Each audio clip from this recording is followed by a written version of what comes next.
My next guest is going to be fighting this Saturday against Alex Morono. It is Mickey Gall back here on the program. Mickey, how's it going, man? I'm good, brother. Very good. Good to be talking to you. Good to be talking to you as well, man. Fight week, fight's coming up here pretty soon. How you feeling? I know, obviously, it's sort of scrambling to get everything ready to head out to Las Vegas. Yeah, it's that. I'll be happy when I'm out there. It's good. I got fight camp went well, and even if it didn't, I'd probably tell you the same thing. But it really was. I think my best one. I think I was able to peak and do everything right. It's been great. My team around me, it's been a homegrown good camp. It's been LJ, Raboli, David Adib, Billy D. Williams. I had some great sparring partners I call him Caesar Leo the Mexicutioner, who's a guy you're going to be seeing in the UFC soon. He's a tough dude. Steve Regman, Russ the Corbalizer, all my guys. We've been putting in some good hard work, and I'm really proud of what we did as a team. And the way I feel now is it's beautiful. Everything is great. Love to hear it. That's great. We'll get into camp in a second. A lot of things going on in your division right now. Let's start at the top. I wanted to get your thoughts on that welterweight title fight we had a few weeks ago in New York. The Colby Covington, Kamaru Usman rematch. It is Kamaru Usman who gets his hand raised. I was curious how you scored that fight because, a lot of people felt was it 3-2 Colby? Was it Usman winning? How did you score that one as a fellow welterweight? I had Usman. I thought it was kind of too little too late from Colby. I did think he got 2 rounds, but I had Usman for sure. Yeah, and I think the big question was that second round a 10-8? Some people say it was. What did you think about that second round? Because again, Colby did get dropped in that one. I thought it was all 10-9s. Okay, gotcha. I'd like to hear that. And who do you think is going to be next for the title? Because that's the big question. Usman's now, defeated Colby and took out, obviously, Jorge Masvidal as well. Do you think it's Leon Edwards, or do you think they go with Luque, his former teammate? What do you say, Luque? Yeah, he's a buddy of yours. I forgot about that because Luque, you guys used to train together back in the day. Yeah, me and him started training together. We were 19 years old. His dad lives in New Jersey. If he had grown up with his dad instead of with his mom, we would have went to high school together. Which would have been awesome. But he's a stud, and I hope he gets it. I think it'd be awesome. I hope it's him. Obviously, there's a lot of reason for Leon Edwards. But yeah, I hope it's Vicente. He's a great kid. He's, that kid's thorough. He's a real good person. And the Silent Assassin is a great name for him because he's a nice, very polite, nice guy, but he'll take a motherfucker's head off. Kind of like you a little bit, nice and everything. And then in the cage, you get it done. I think it's looking good for him though, because he was the backup for that fight. So obviously the UFC thought very highly of him to put him in that spot, right? Yeah. And I think that is a common thing in a lot of great fighters where you have that, how to, you're humble and you can be kind and, you have a lot of love in your heart, but you can also, you can tap into that love, but also you can make friends with your demons and kind of, tap into that hate kind of part too, and be a killer in there. I think the antithesis is kind of a good balance. You could derive a lot of energy from that. And just last thing on sort of your division, Colby, where do you think he goes from here? Obviously, everyone wants to see that Masvidal fight, 2 former teammates going at it. Is there a preference for you as far as what would be next for Covington? Yeah, I'd love to see the Masvidal one. Yeah, that'd be fun. That'd be fun as a fan and as a fighter. Yeah, and they got to do that on The Ultimate Fighter. If they're going to do coaches, why not get 2 guys who can actually, talk a bit on the mic? I think that would be hilarious. So we'll see what happens there. But back to you. You and Morono. I spoke to him last week, and he mentioned something about that you guys were. It looked like you were going to fight back at UFC Fight Night 135. That was August 2018, the James Vick Justin Gaethje card. Morono said that there was some sort of fight offer there, and then it didn't materialize. Do you remember anything about that? I just wanted to get your side of things because he says it was supposed to happen and it didn't happen. That's news to me. I fought George Sullivan that night, and that was the only fight that came my way. Yeah, so that's why I wanted to clarify. Maybe he was told something and then it didn't end up happening. I don't know, but he mentioned that in the interview. So I wasn't sure if there was some history there or not prior to you guys taking this fight. Nah, I didn't know anything about that, but I got offered George Sullivan, but I maybe they were talking to him or he was asking for me or something. That shit happens. There's three guys I said yes to this year that whatever reason didn't materialize. That I don't think they were like bitching out, but nah, that was news to me. Okay, good to know. That's why you got to get both sides of the story, right? That's good journalism right there. Let's talk about Morono, though. 7-3 record. Obviously, a guy that goes out there and puts it on the line. How do you feel like you match up against him here? Well, he's 7-3, and I'm 7-3. Sorry, you're 7-3. He's not 7-3. He's got more fights than that. I wrote it down wrong in my notes, but yeah, obviously a lot of experience. He's been in the UFC for a while, right? Yeah. He's a tough dude, man. He's scrappy. He's tough. I knew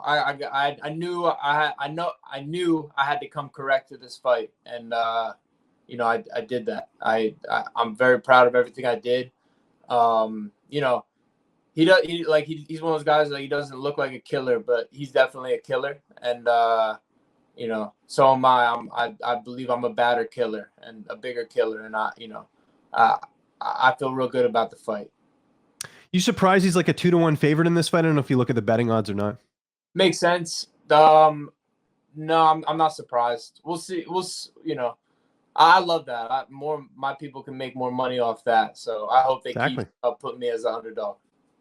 And you mentioned, the training partners was a hometown training camp and all that. And you look like you mentioned a couple up and comers. Like how vital is that? Having guys that haven't made it yet. There's no egos in the gym. It's about pushing you every round. How crucial is that in a training camp? It's huge.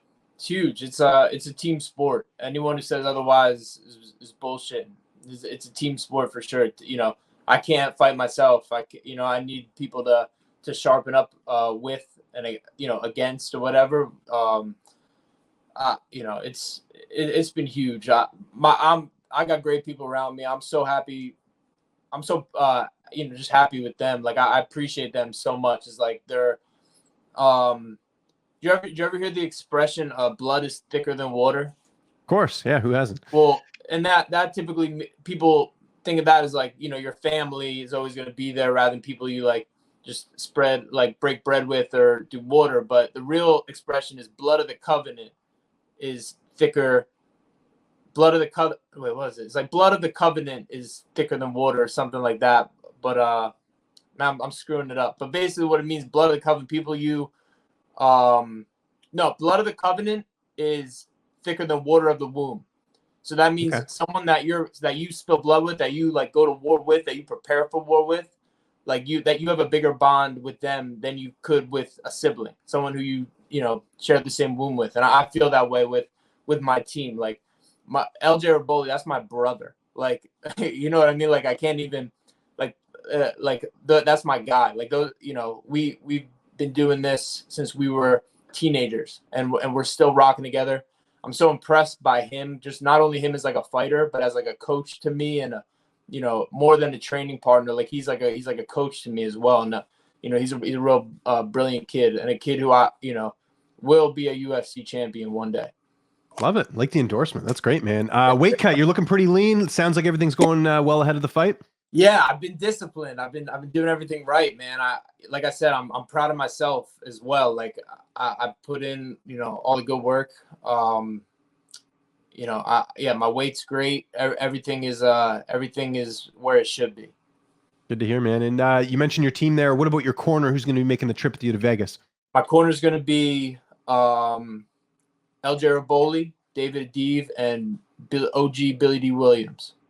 Cool. Sounds great. And someone I know you've trained with in the past, I know you keep in touch with, Matt Brown. We heard, obviously, he's not going to be fighting Brian Barberena. He got COVID. Have you spoken to Matt since that happened, just to kind of get a touch base with him? Yeah, we talked. We're bummed that we're looking forward to sharing the card together and getting some wins together. He's doing all right. You got, that it happens. You get the shit and whatever. He's fine. You know what I mean? Yeah. He's bummed. I learned a lot from him. Like even just how I did this camp was kind of guidelines kind of set by him. And he's a great like mentor, friend, training partner, all that. He cornered me in my last fight. He's a great dude, and I have no doubt they'll get him back in like January or something soon. Yeah, and very stoic. One of those guys. I mean, I've seen Matt in person. You know, he's just one of those almost intimidating, but in a good way. You know, really is not going to bullshit you. You know what I mean? Like he tells it like it is.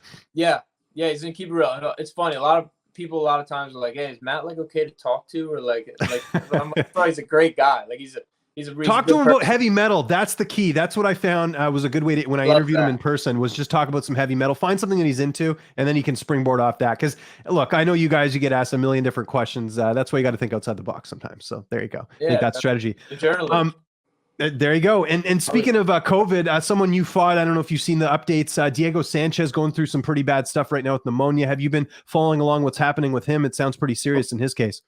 I haven't been, but I wish him the best. I hope he's, gets well, and wish him the best. And you see how I don't know why Ali's been waiting over here. Got your barber, yeah.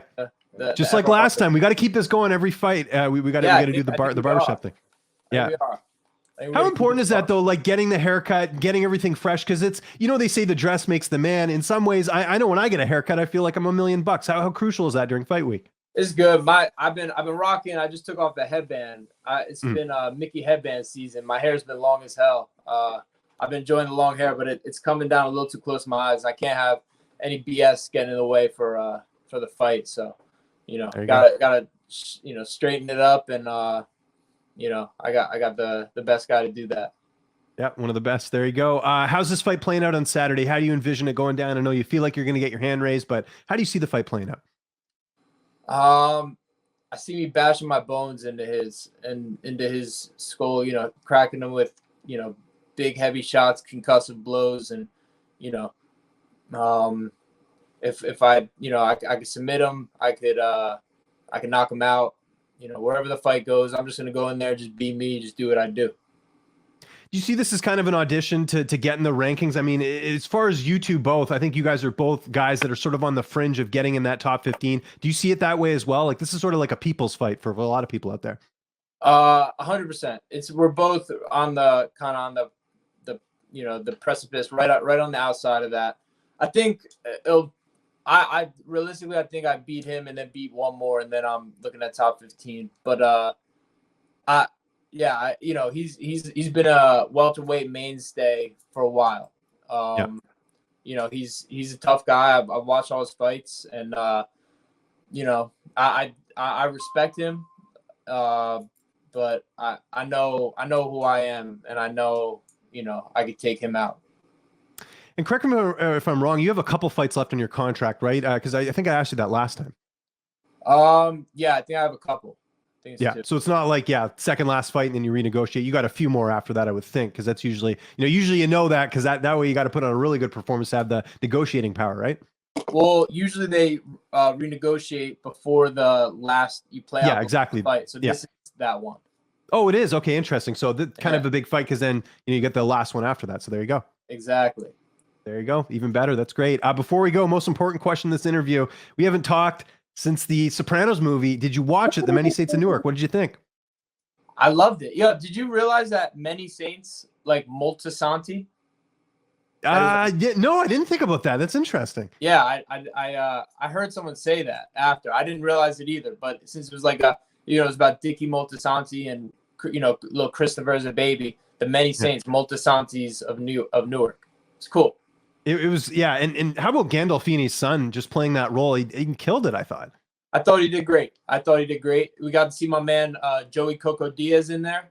Of course, yeah. Amazing. He called me on Saturday. We had a good talk. He's down. Oh, you spoke to him. Awesome. Okay. He calls me. I love it. He calls me randomly. I know he does this with a lot of guys. Yeah, because I listen to his show. So that's great, man. What's that like getting to talk to a legend like that? One of the funniest people on the planet. Oh, it's great. I was out stretching out in my other room. I got up like when the room sat down. Like but if I'm talking to Uncle Joey, like I'm paying attention. It's the best. He's a great guy. He's got a big heart. Obviously one of the funniest people in the world, but he also has a huge heart, and we're gonna go on a little eating tour down in Central and South Jersey after this fight. And you're gonna film that, right? Or at least take a couple photos. We got to see some video evidence of this or something, right? I should hire. You like a Food Trucks Diaries, like the East Coast version. You and Joey Coco Diaz. I think that would be great. That would be good. You see, we need to get you down here. Come down. I got it. Listen, they just this week they just dropped the PCR test. I don't know if you know what that is. So in order for me to go to the US right now, I can you're go. locked up It's fun. I'm in Canada. So, and I live 5 minutes from the border here. Not to bore our audience here, but if I cross the border right now, I'm good. If I come back into Canada, the US requires me to have a PCR test, which is $120. I don't want to be paying that every time I'm going across the border, but as of tomorrow, they're dropping it. So hopefully going to be going to the States here pretty soon. Wait, so yeah, what I'm actually curious because I haven't been able to see my friends up in TriStar. Me and Ali both been up there a few times. What's the deal? I think you guys are fine. For whatever reason, Canadians can't. When we come back into Canada, we need a test, even if we've been vaccinated and all that stuff. But as far as you guys, I think you guys are good to come into Canada. You're good. You've been like that for a while. Yeah, so there you go. Yeah, because I knew it was your guys' government who's being even crazy. There, yeah, Trudeau. You know, he's got some tricks up his sleeve. I don't know what's up with that, but I just want to go because I live 5 minutes from the border. I just want to buy cheaper gas. It's actually cheaper in the States, so that's what I want to take advantage of. Yeah, if you make that 6 hours south, you coming out in Jersey anytime. There we go. Mickey, always appreciate the time, man. You're fighting Saturday. We're looking forward to it. UFC Fight Night. If there's anyone you want to thank, any sponsors, any social media, I'll give you the last word.